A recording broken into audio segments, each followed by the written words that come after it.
Hello ನಮಸ್ಕಾರ ವೀಕ್ಷಕರೇ, ನಾನು ನಿಮ್ಮ ಪ್ರೀತಿಯ ಡಾಕ್ಟರ್ ಸಂಹಿತಾ ಉಪಾಧ್ಯಾಯ. ಎಲ್ಲರೂ ಕ್ಷೇಮವಾಗಿದ್ದೀರಾ, ಆರೋಗ್ಯವಾಗಿದ್ದೀರಾ ಎಂದು ಭಾವಿಸ್ತೇನೆ ವೀಕ್ಷಕರೇ.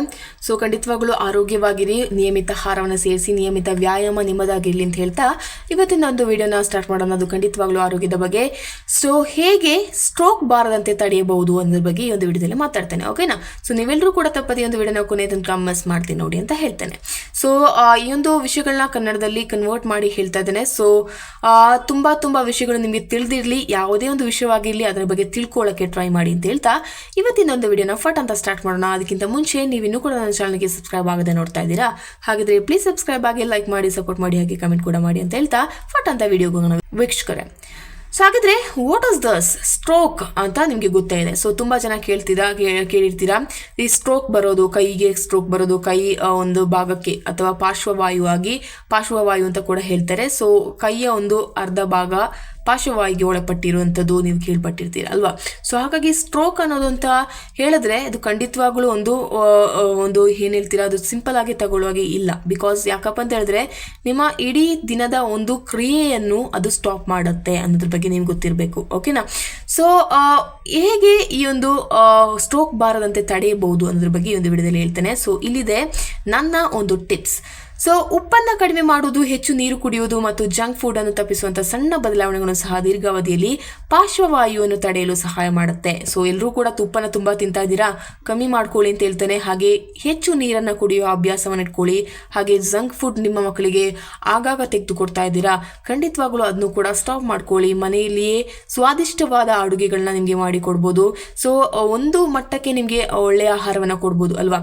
ಸೊ ಸ್ವಾದಿಷ್ಟ ಮನೆಯಲ್ಲೇ ಮಾಡೋದೆಲ್ಲವೂ ಕೂಡ ಪರ್ಫೆಕ್ಟಾ ಅಥವಾ ಒಳ್ಳೆಯದಂತ ಕೇಳಿದ್ರೆ ಖಂಡಿತವಾಗ್ಲೂ ಅಲ್ಲ. ಹಾಗಿದ್ರೆ ನೀವು ನಿಮ್ಮ ಮನೆಯಲ್ಲಿ ವೆಜಿಟೇಬಲ್ಸ್ ಒಂದು ತೋಟವನ್ನು ನೀವೇ ಬಳಸ್ಕೊಂಡು ನೀವೇ ತಿನ್ಕೋಬೇಕಾದ್ರೆ ಆದರೂ ಕೂಡ ನಿಮಗೆ ಅದರಲ್ಲಿ ನಿಮಗೆ ಯಾವುದೇ ತೊಂದರೆಗಳು ಬರೋದಿಲ್ಲ ಅಂತ ಹೇಳೋಕ್ಕಾಗೋದಿಲ್ಲ. ಬಿಕಾಸ್ ಅದರಲ್ಲಿ ಪೆಸ್ಟಿಸೈಡ್ಸನ್ನು ನೀವು ಯೂಸ್ ಮಾಡ್ತೀರಾ, ತುಂಬ ಆ ಒಂದು ಹುಳ ಬರದಂತೆ ಆ ಒಂದು ಗಿಡಗಳಿಗೆ ನೀವು ಸ್ಪ್ರಿಂಕ್ ಮಾಡ್ತೀರಾ ಅಲ್ವಾ? ಸೊ ಅದರಲ್ಲೂ ಕೂಡ ನಿಮಗೆ ಕೆಮಿಕಲ್ಸ್ ನಿಮ್ಮ ದೇಹವನ್ನು ಹೋಗುತ್ತೆ. ಸೊ ಹಾಗಾಗಿ ಇವತ್ತಿನ ಒಂದು ದಿನಗಳಲ್ಲಿ ಯಾವುದೂ ಕೂಡ ನಿಮಗೆ ಈ ಒಂದು ಸ್ವಲ್ಪವಾದರೂ ನಿಮಗೆ ಈ ಒಂದು ಕೆಮಿಕಲ್ಸ್ ಇಲ್ಲದೆ ನಿಮಗೆ ಆಹಾರವನ್ನು ಸೇವಿಸಲಿಕ್ಕೆ ಆಗಲ್ಲ ಅಂತ ಕೂಡ ನಾನು ಹೇಳ್ತೇನೆ. Especially when you are in a city.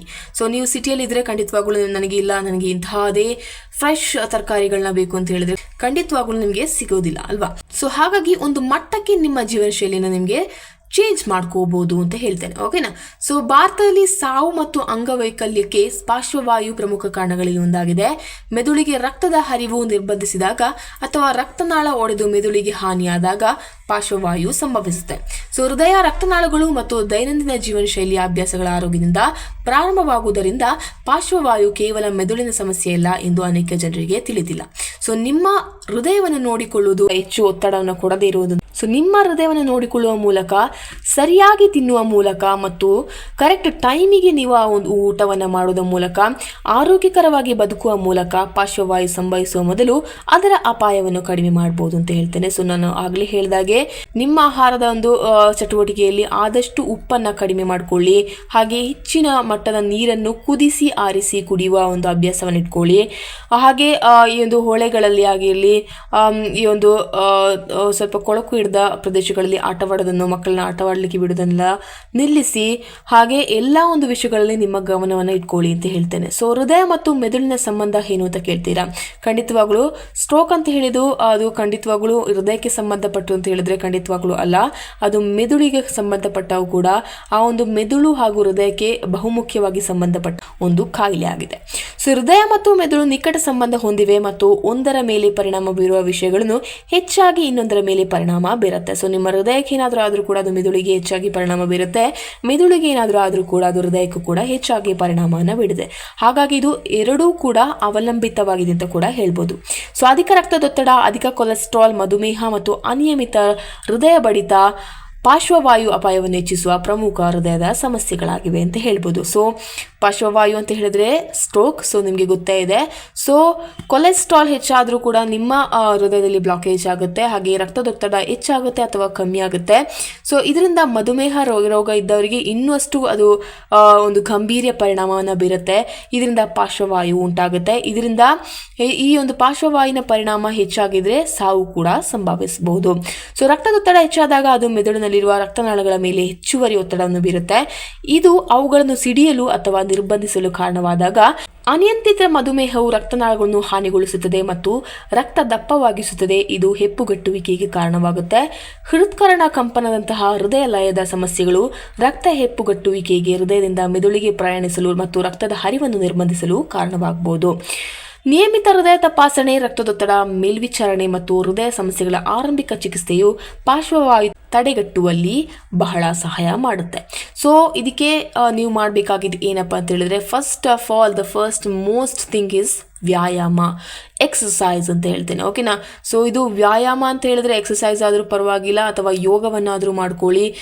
ಒಂದು 5 or 6 o'clock ಎದ್ದು ನಿಮ್ಮದೇ ಆದಂಥ ಒಂದು ಪ್ರದೇಶದಲ್ಲಿ ಕುಳಿತುಕೊಂಡು ತುಂಬ ಪೀಸ್ಫುಲ್ ಆಗಿ ಈ ಒಂದು ವ್ಯಾಯಾಮವನ್ನು ಮಾಡೋದ್ರಿಂದ ನಿಮಗೆ ತುಂಬ ಬೆನಿಫಿಟ್ಸ್ ಇದೆ ಅಂತ ನಾನು ಹೇಳ್ತೇನೆ. ಓಕೆನಾ? ಸೊ ಆದಷ್ಟು ಬೇಗನೆ 10 o'clock ಅಥವಾ 9 o'clock ಮಲಗಿಬಿಡಿ. ಆಗ ನೀವು 10-9 ಮಲಗ್ತಿದ್ದೀರಾ ಅಂತ ಹೇಳಿದ್ರೆ ಅದಕ್ಕಿಂತ 3 ಗಂಟೆ ಮುಂಚಿತವಾಗಿ ನಿಮ್ಮ ಒಂದು ಡಿನ್ನರ್ನ ನೀವು ಸೇರಿಸಬೇಕು. ಸಪೋಸ್ ನೀವು 9 ಗಂಟೆಗೆ ಮಲಗ್ತಾ ಇದ್ದೀರಾ ಅಂತ ಹೇಳಿದ್ರೆ ಖಂಡಿತವಾಗ್ಲೂ 6 ಗಂಟೆ ಒಳಗಡೆ ನಿಮ್ಮ ಒಂದು ಆಹಾರವನ್ನು, ಅಥವಾ 6, 5:30, 6 ನಿಮ್ಮ ಒಂದು ಡಿನ್ನರನ್ನು ಮುಗಿಸಿ. ಅಥವಾ 10 ಗಂಟೆಗೆ ನೀವು ಮಲಗ್ತಾ ಇದ್ದೀರಾ ಅಂತ ಹೇಳಿದ್ರೆ ಒಂದು 7 ಗಂಟೆಯೊಳಗೆ ನಿಮ್ಮ ಒಂದು ರಾತ್ರಿಯ ಒಂದು ಡಿನ್ನರ್ ಏನಿದೆ ಅದನ್ನು ಮುಗಿಸ್ಬೇಡಿ ಅಂತ ಹೇಳ್ತೇನೆ. ಹಾಗೆ ಮಲಗಿ, ಕರೆಕ್ಟಾದ ಟೈಮಿಗೆ ಮಲಗಿ. At least 7 to 8 or 8 to 9 hours sleep ಅಂದರೆ ನಿದ್ದೆಯನ್ನು ಪಡ್ಕೊಳ್ಳಿ.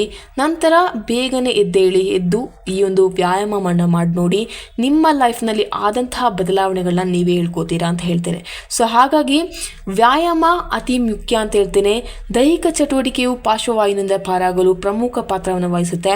ನಿಯಮಿತ ವ್ಯಾಯಾಮವು ಹೃದಯದ ಕಾರ್ಯಕ್ರಮವನ್ನು ಸುಧಾರಿಸುತ್ತೆ, ರಕ್ತದಲ್ಲಿನ ಸಕ್ಕರೆಯನ್ನು ನಿಯಂತ್ರಿಸುತ್ತೆ. ಸೊ ಹಾಗಾಗಿ ನಿಮಗೆ ಇದು ತುಂಬ ಉಪಯೋಗಕಾರಿ ಕೂಡ ಆಗುತ್ತೆ. ಮತ್ತು ಇದು ತೂಕವನ್ನು ನಿರ್ವಹಿಸಲು ಸಹಾಯ ಮಾಡುತ್ತೆ. ನೀವು ಎಷ್ಟು ಬೇಕು ಹೇಳ್ತೀರೋ, ನೀವು ಸುಮ್ಮನೆ ಮಲ್ಕೊಂಡಿದ್ರೆ ನೀವು ದಪ್ಪ ಆಗ್ಬಿಡ್ತೀರಾ. ಬಟ್ ಸುಮ್ಮನೆ ಎದ್ದು ನಡೀತಾದ್ರೂ ಇರಿ, ಎಲ್ಲಾದರೂ ನಡೀರಿ, ಸುಮ್ಮನೆ ಹೊರಗಾದ್ರೂ ನಡೀರಿ, ವಾಕಿಂಗ್ ಮಾಡಿ. ಇದರಿಂದ ನಿಮ್ಮ ದೇಹಕ್ಕೆ ಸಿಗುವ ಲಾಭವೆಷ್ಟು ನಿಮಗೆ ಗೊತ್ತೇ. ಸೊ ದಿನಕ್ಕೆ 30 ನಿಮಿಷಗಳ ಕಾಲ ವಾಕ್ ಮಾಡೋದು, ಯೋಗ, ಸೈಕ್ಲಿಂಗ್ ಅಥವಾ ಈಜುವುದರಿಂದ ಹೃದಯವನ್ನು ಬಲಪಡಿಸಬಹುದು, ಅಥವಾ ಈ ಒಂದು ಮೆದುಳಿಗೆ ರಕ್ತದ ಹರಿವು ಸುಧಾರಿಸಬಹುದು ಅಂತ ಹೇಳ್ತೇನೆ. ಸೊ ಎಷ್ಟು ಒಳ್ಳೆಯ ಬೆನಿಫಿಟ್ ನಿಮಗೆ ಸಿಗ್ತಾ ಇದೆ ಅಲ್ವಾ? ಸೊ ಹಾಗಾಗಿ ಯಾಕೆ ಈ ಒಂದು ಸಿಂಪಲ್ ಆದ ವಿಷಯಗಳನ್ನ ನೀವು ಮಾಡ್ತಾ ಇಲ್ಲ? ಸೊ ಹೃದಯಾಘಾತ ಆಗೋದು ಯಾಕೆ? ಹೆವಿಯಾಗಿ ವರ್ಕೌಟ್ ಮಾಡಬೇಡಿ ಅಂತ ಹೇಳ್ತೇನೆ. ಸೊ ಒಂದು ದಿವಸದಲ್ಲಿ ಇಲ್ಲ ನಮಗೆ ಡಾಕ್ಟರ್ ಹೇಳಿದ್ದಾರೆ ವ್ಯಾಯಾಮ ಮಾಡಲಿಕ್ಕೆ ಅಂತೇಳಿ ಒಂದು ದಿವಸದಲ್ಲಿ 2-3 ಗಂಟೆ ವ್ಯಾಯಾಮ ಮಾಡೋದಿಲ್ಲ. ನಿಧಾನವಾಗಿ ನಿಮ್ಮ ಹೃದಯವನ್ನು ಪರಿಶೀಲಿಸಿ ಅಂತ ಹೇಳ್ತೇನೆ. ಸೊ ಒಂದು ದಿನದಲ್ಲಿ ನೀವು ಫಸ್ಟ್ ಡೇ ಅಂತ ಹೇಳಿದ್ರೆ ಕೇವಲ 5 to 10 ನಿಮಿಷ ಸೈಕ್ಲಿಂಗ್ ಅಥವಾ ವಾಕಿಂಗ್ ಅಥವಾ ರನ್ನಿಂಗ್ ಮಾಡಿ.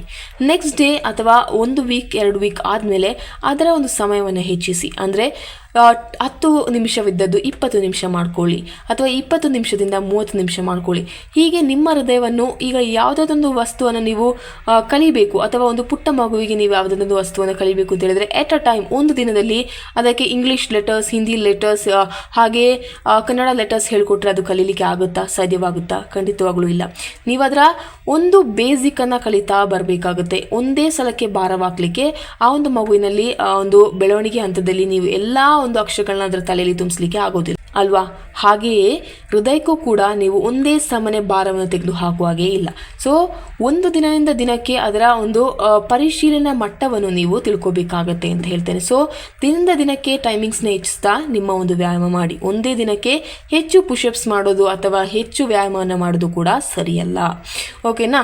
ಸೊ ಇನ್ನು ವ್ಯಾಯಾಮವು ಒತ್ತಡವನ್ನು ಕಡಿಮೆ ಮಾಡುತ್ತೆ. ಇದು ಪಾರ್ಶ್ವವಾಯುವಿಗೆ ಹೆಚ್ಚಾಗಿ ಕಡೆಗಣಿಸಲ್ಪಡುವ ಅಪಾಯಕಾರಿ ಅಂಶವಾಗಿದೆ. ಡೆಸ್ಕ್ ಕೆಲಸಗಳು ಅಥವಾ ದೀರ್ಘ ಕೆಲಸದ ಸಮಯ ಹೊಂದಿರುವ ಜನರು ಸಣ್ಣ ವಿರಾಮಗಳನ್ನು ತೆಗೆದುಕೊಳ್ಬೇಕು.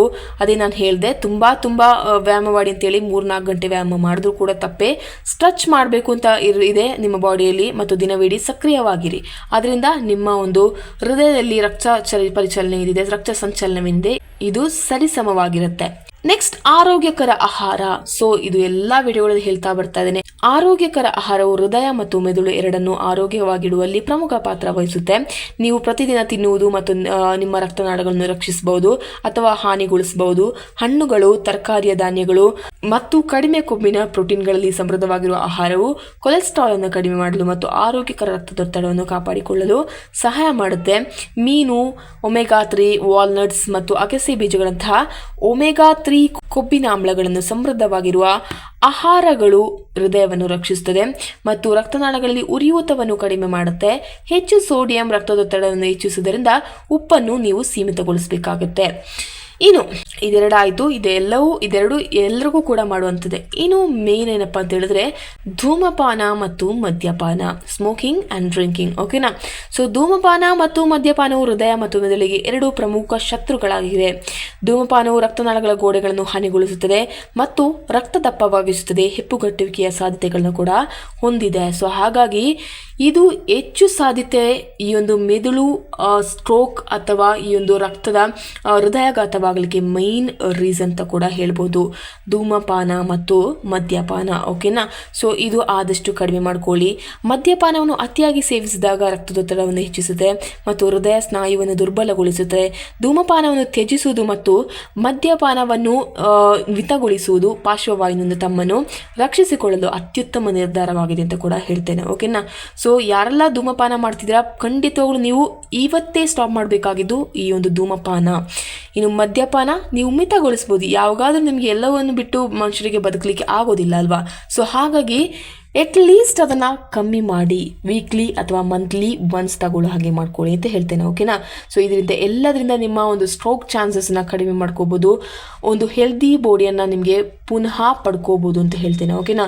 ಸೊ ಈ ಎಲ್ಲ ನಿಯಮಗಳನ್ನು ಪಾಲಿಸೋದ್ರಿಂದ ನಿಮ್ಮ ಬಾಡಿಯನ್ನು ಸುರಕ್ಷಿತರಾಗಿಡಿ, ನೀವು ಆರೋಗ್ಯವಾಗಿರಿ, ನಿಮ್ಮ ಆಯಸ್ಸನ್ನು ಹೆಚ್ಚಿಸಿ ಅಂತ ಹೇಳ್ತೇನೆ. ಸೊ ಇದ್ರ ಬಗ್ಗೆ ನಿಮ್ಗೆ ಏನಾದರೂ ಡೌಟ್ ಇದ್ದರೆ ಖಂಡಿತವಾಗ್ಲೂ ನನ್ನ ಒಂದು ಕಮೆಂಟ್ ಸೆಕ್ಷನಲ್ಲಿ ಕಮೆಂಟ್ ಮಾಡಿ ತಿಳಿಸ್ಬೋದು ಅಂತ ಹೇಳ್ತಾ ಆದಷ್ಟು ಡೀಟೇಲ್ ಆಗಿ ಎಕ್ಸ್ಪ್ಲೇನ್ ಮಾಡಿದ್ದೀನಿ ಅಂತ ಅನ್ಕೊಳ್ತಾ ಇದ್ದೇನೆ. ಸೊ ಇವತ್ತಿನ ಒಂದು ವಿಡಿಯೋದಲ್ಲಿ.